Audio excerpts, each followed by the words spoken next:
For the last 4 years, we have repeatedly heard a refrain called Making America Great Again. Make America Great Again. This phrase became a campaign slogan, a rallying cry. And some who adopted this slogan believed that America had lost its glorious past and that it needed to be rescued. This Make America Great slogan was one that exalted the founding fathers of this country. It exalted the American flag and the national anthem. It exalted the United States Constitution. This Make America Great slogan was shortened to an acronym called Maga, M-A-G-A. This slogan and this idea was based upon the idea of American exceptionalism, an ideology that says that the United States is unique among nations of the world. It's a belief that America is superior to other nations in terms of its unique mission to transform the world, that it was unique and superior in terms of its ideas of democracy and personal freedom. America was deemed to be the land of opportunity, and it prided itself and promoted itself as having a high moral purpose. Some even go so far as to say that America, the United States of America, is the greatest country in the world. We saw red MAGA hats and mass political rallies that were held all across this nation, not only during the time of the 2016 presidential elections, but it has continued throughout the last 4 years. At a point, it seemed that this MAGA ideology even took on the fervor of a religious belief for many. Many seem to believe that this MAGA movement would usher in a new and restored day of peace, prosperity, and goodwill. Many white evangelical Christians embraced this idea. It was a cry that exalted the United States of America. But I would like to ask this question: who inspired this MAGA movement? Who was it that said we should make America great again? Was it God? Was it the Lord that said, make America great again? I want us to just examine the facts regarding where America is at this very moment in history.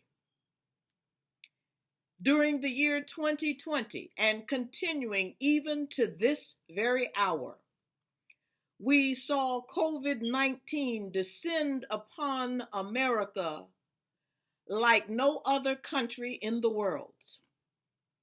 Even as of this hour, over 370,000 U.S. citizens have died from COVID-19, and there seems to be no end in sight. Think for a moment, 370,000 U.S. citizens.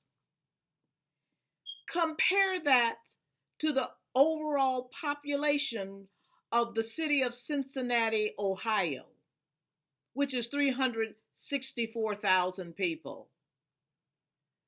The population of Pittsburgh, Pennsylvania is 369,000 people.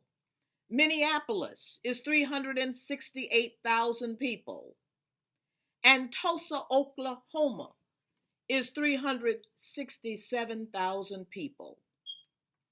At this point in time, we have had deaths from more people than you would find in each of those individual cities. Imagine wiping out the entire city of Cincinnati, Ohio. I'm stressing these numbers in order to help us understand the magnitude of the loss of life that we have experienced here in the United States, all during the time period when some have been talking about making America great again. Even though the United States of America is only 4% of the world's population, understand that the number of deaths that we have experienced from COVID-19 is approximately 19% of the total worldwide deaths from this virus. Making America great again? I think we would have to question whether this movement has been accomplishing what its founders intended. We have more COVID-19 deaths than even India, which has far greater population, but they have only approximately 150,000 deaths. I'm not meaning to minimize that number, but I want us to compare the magnitude of the death and destruction that we are experiencing here in the United States from the COVID-19. Then this global pandemic has caused the United States of America to slide into the worst economic situation since the Great Depression of the 1930s. At the height of the pandemic, some 30 million Americans were out of work. The stock market has been vibrant, but the economy has been in shambles for most Americans, so that the government has had to step in and provide stimulus checks to provide for unemployment compensation benefits for our citizens. They've had to extend food stamp benefits to us. They've had to put in place a moratorium so that people would not be evicted from their homes or have their mortgages foreclosed upon. All during a time when it has been said that we were trying to make America great again. During the spring of 2020, America became a spectacle.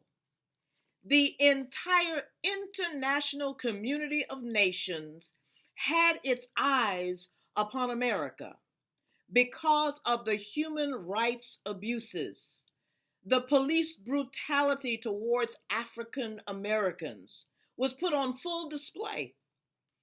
No one can forget the names of George Floyd, who had his very life crushed out under the knee of a police officer.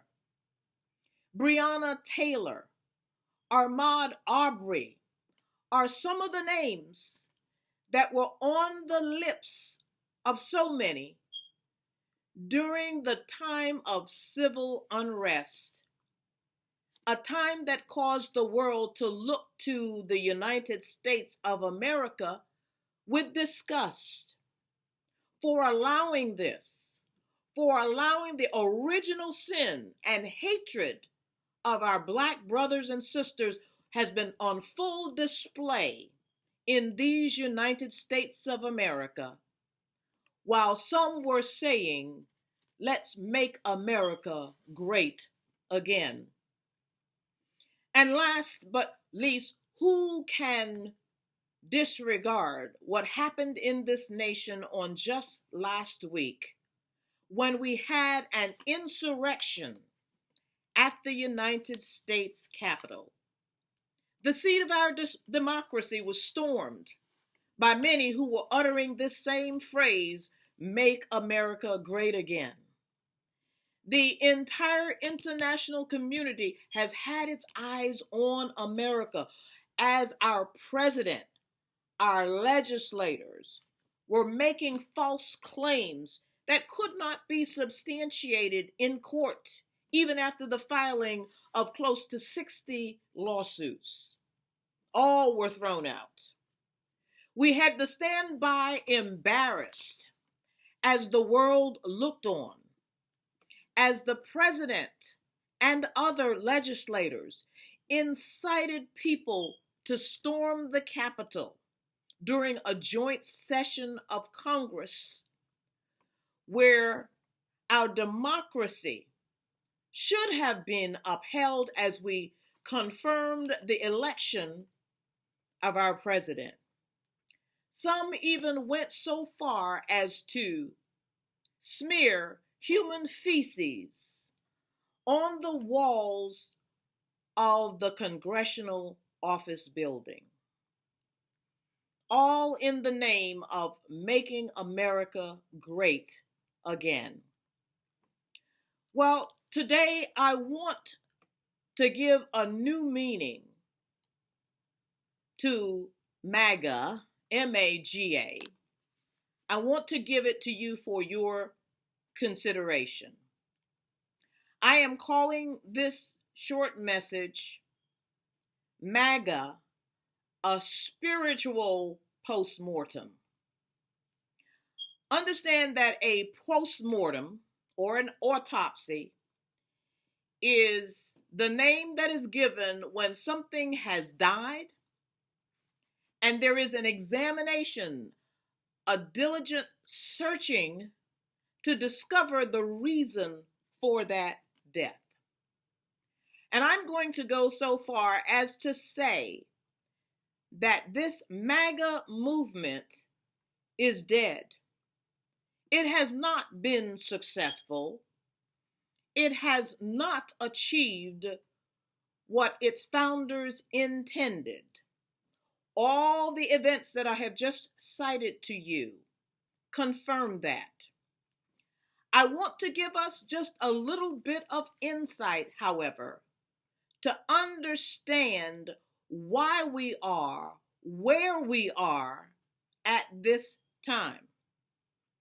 And I'm going to take that acronym, MAGA, and suggest to you that instead of calling it Make America Great Again, it should instead stand for this: Make America a gazing stock again. Make America a gazing stock again. Now, some may wonder, what in the world is a gazing stock? I am sure that you have heard the term laughing stock. That is a term that is used when someone is held up to ridicule, to mockery and contempt. When someone is looked upon with mockery and people are laughing at that person. In a similar manner, a gazing stock, according to the Word of God, is when something or someone is made a spectacle of. I am going to give you two scriptures, because understand now, I said that we are doing a spiritual postmortem on the United States of America, because I believe that we need to understand why we are, where we are. How did we get to be in this current situation? Once in the Old Testament, one of the minor prophets, Nahum, used this phrase, gazing stock. You will find it in Nahum chapter 3, verses 6 and 7. I'm going to read it for you. And keep in mind that this is God speaking to his people.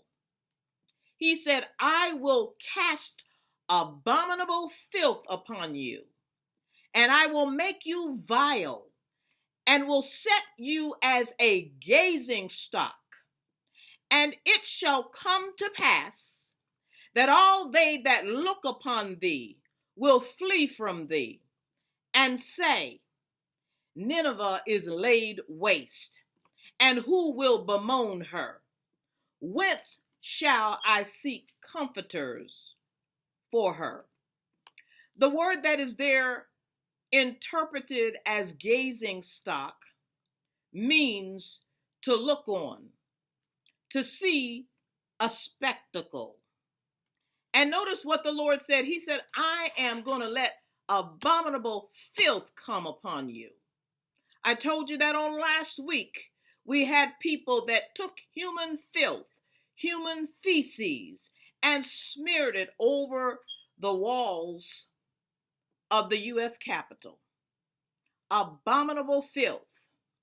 America being made a gazing stock.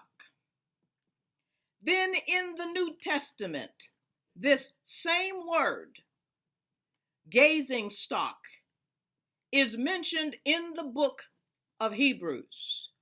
Hebrews chapter 10, verses 32 and 33. This is what it says. It says, but call to remembrance the former days, in which after you were illuminated, you endured a great fight of afflictions, partly while you were made a gazing stock. In other words, the Lord was speaking to his people, and he said, remember a former time when you received light, when you endured a great conflict full of suffering. And he said, you were made a gazing stock. The Greek word which is there interpreted as gazing stock is the word theatrizo, from which we get the word theater. I told you that the word actually means to be made a spectacle.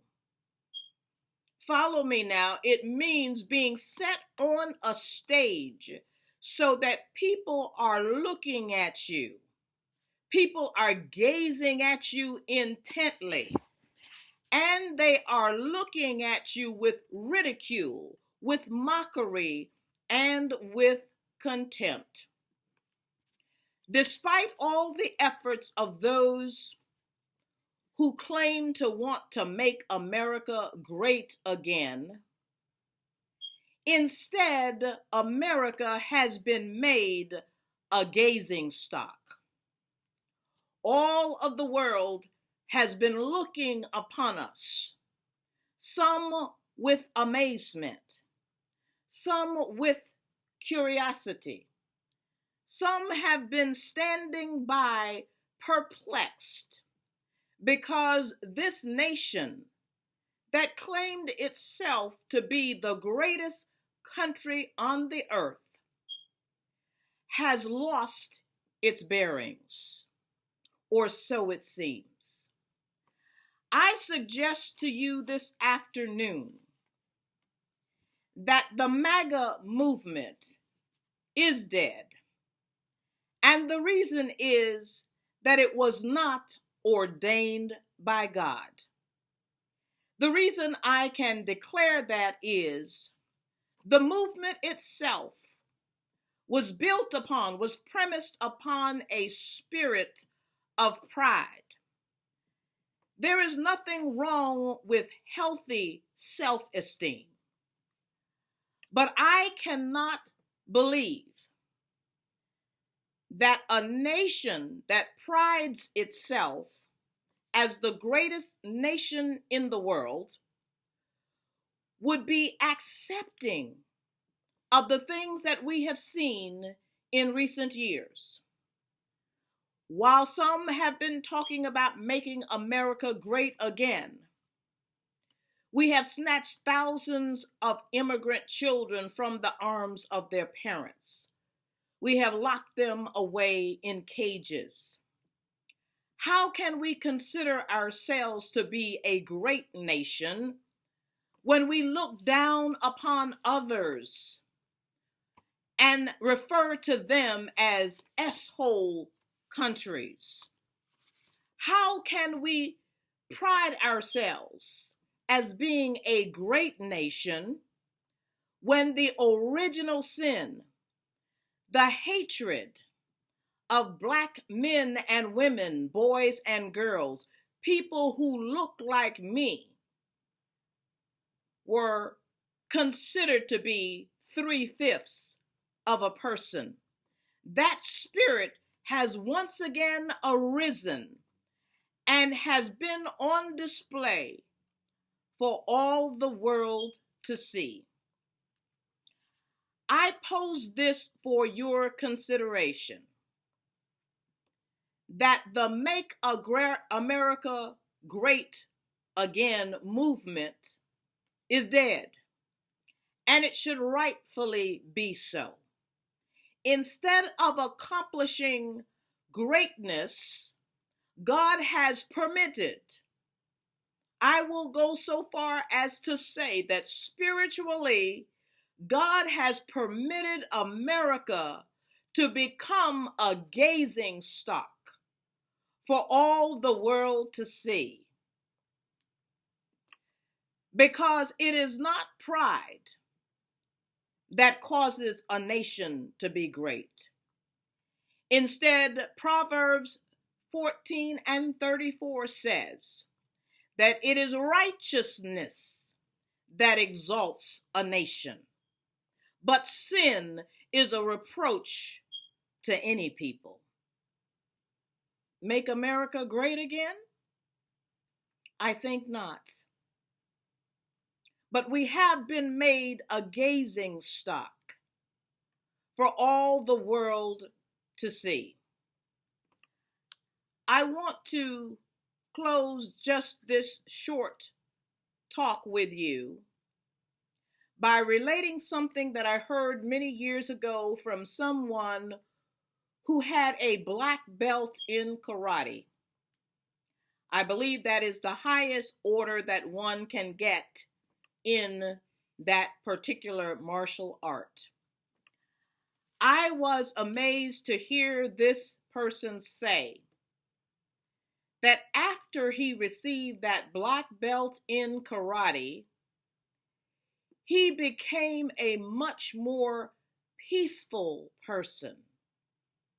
He became a much more restrained person. In fact, he became a much more humble person.